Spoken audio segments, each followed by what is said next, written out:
Hi, Disco Mute here. So just with a bit of a rules primer in relation to the FAQ 1.5, it's a little bit different when it comes to when models are being slain and you have infantry with multiple attacks. Now, I love these updates. I'm all really excited about them. Okay, so this is the rule.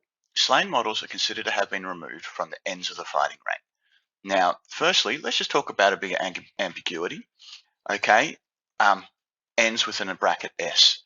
Now, most people, me included, assume that you take it from the ends that you are taking it equally. It doesn't specifically say that, and it all comes down to what this bracket S really means. So, chariot hits into these 6 models and 2 die. They need to come from the ends of the fighting rank. I think if you give anyone a row of 1 to 6 and say which one are on the ends, they're going to say 1 and 6. But if some people are considering this S means you're removing, so you're deciding, does it come from the ends? Does it come from the end of the fighting rank? In other words, can you remove 1 and 2? I don't think so. I think it heavily implies that it's supposed to be even. And it doesn't matter for the purpose of this video, but it could matter if they kill that chariot, are you better off having, 1 to 4, 1 to 4 lined up, or 2 to 5 lined up, or 3 to 6 lined up. Anyway, I can't say with absolute certainty, but I'm 90% certain the intention is 1 and 6 are being removed. You remove equally. Until it gets fact, we won't know. So the whole purpose of my video last time was to simply say, everyone's getting excited about infantry having more attacks. My Saurus, in general, have 2 attacks per the front row model, and now, normally, and then, an extra 1 attack from the back row, which is 6. So 6 more attacks, and everyone's getting excited. So just a bit of nuance. My Saurus have initiative 1. They're always striking last. So how many times they attack, obviously, is how many are going to die. Now, in the old world, chariot crashes into here.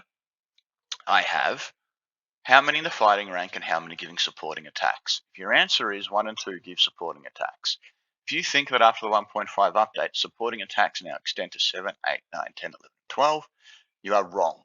We need to get this terminology correct. Supporting attacks are something specific, grounded like items like spears. If the Saurus have spears, then they will have a supporting attacks from rows, well, in the old world from 7 to 12, after 1.5 in row 13 to 18. For the purpose of this argument, they don't have spears. Okay, in the fighting rank, which before this update was just row 1, they are all in the fighting rank and they are all attacking. They just simply, 1 and 2 just simply can't attack more than once because they are not in base-to-base contact. So, the chariot smashes in and kills 1. You have to take it from the end of the fighting rank, which means 1 or 6. We get to decide, so we're picking the one that's not in base-to-base contact. So, this was my mistake because there's a rule I'll go to in a sec, but essentially I constructed a whole video pointing out that, hey, if 5 die, 1, 7, 6, 12, we get to pick. Let's take 8, since it's between 8, 2, 11, and 5. So we've got 2, 4, 6, 7, 8, 9, 10 attacks, which is 2 more than you would expect if you're just simply thinking about the plus 6. All right, now let's get on to the real rule. Any models that remain in the fighting rank after casualties have been removed are more likely to be in base contact with the enemy having closed in on them. This is essentially step up for the fighting rank. Now, you can only attack in the fighting rank within movement. Being a casual gamer, I don't see that differentiate too much. I've never seen it happen before, but it may. So we'll keep that in mind, and I'll come back to that later. But right now, it's very clear that if you're in the fighting rank, you essentially close in on the enemy and you get your full attacks, if you end up in base-to-base contact with them. So what does that mean? All right, so this is the real rule. Row 1, row 2, row 3. Row 1 is the fighting rank, row 2 is the fighting rank. But 3, 4, 5, and 6 get their 2 attacks. So again, the old world is there. This is, if you're adding 6, just assuming this is what we get. However, let's check it out. Now I think about it, perhaps even the old world might be off since I wasn't aware of that rule. But this is definitely right how it works here, this column. Okay, so when they die, they're essentially, okay, let's say 6 die.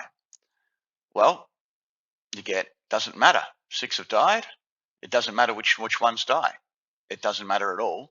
You're still getting the ones that are in base-to-base contact. Because if we can pretend, if you like, for the sake of the argument, that 1, 2, 3, 4, 5, and 6 die, although according to the rules, really, if 6 die, it would be 1 and 7, it would be 6 and 12, so that's 1 in base-to-base contact, and then you would pick out of 2 and 8, 11 and 5. Even if we decided to pick 5 and 11 for whatever reason, it doesn't matter.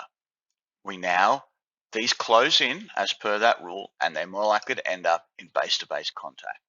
So we are getting, if 6 are dead, we're getting 2, 4, 6, 8, and 2 more attacks because, for example, all those 6 have died. So it seems complicated. It actually seems, the way I've described it, nearly harder to work out, but it's super simple. How many attacks did you have? We have 16 attacks. How many have died? Well, if it's going to be less than 8, which are the ones that don't have multi-attacks, you just minus it. 3 have died, 16 minus 3 is 13. 5 have died, 16 minus 5 is 11. Until they start dying, until more than 8 in this example have died, and you start knocking out by 2s, it's 1, one is less. So I've seen even D6 Wounds described it, and I think he's a little flabbergasted with the changes, but it is actually quite simple. You simply calculate, how many are in base-to-base contact and how many aren't. You work out your attacks. And if it goes over the amount, if they're killing more that don't have base-to-base, then it might matter. And of course, most infantry have 1 attack, so none of this is going to matter at all. But it's going to be super simple to work out. Chariot will probably kill 4 or 5. 16 minus 4, 12. 16 minus 5, 11. And this is the amount of attacks more that you're going to end up having. So that's a really nice boost. I mean, everyone's excited, about getting an extra 6 attacks, whereas, and don't tell me that, potentially getting 3 or 4 more than you would expect is nothing, is a small change. That's amazing, especially since Saurus, and Chaos Warrior and a lot of other infantry that have 2 attacks actually have pretty decent attacks. But it can get even better in certain circumstances. So check this out. Here's my Saurus warriors, and they are engaged with, oh dear, where's my picture? Last, with my Chaos warriors. Now, Chaos warriors are going to have a higher initiative. They're going to attack first. Sorry, ignore that bold line. Obviously, row A and row 1 are in base-to-base contact. Row B and row 2 are in the fighting rank, but are not in base-to-base contact, so they'll be making less. Now, the Chaos Warriors with their great initiative will be attacking first, but we're pretending I've cast Fury of Cain on these Saurus Warriors. So these front row actually have 3 attacks, and the back row have 1 because I have 3 really, but they can only make 1.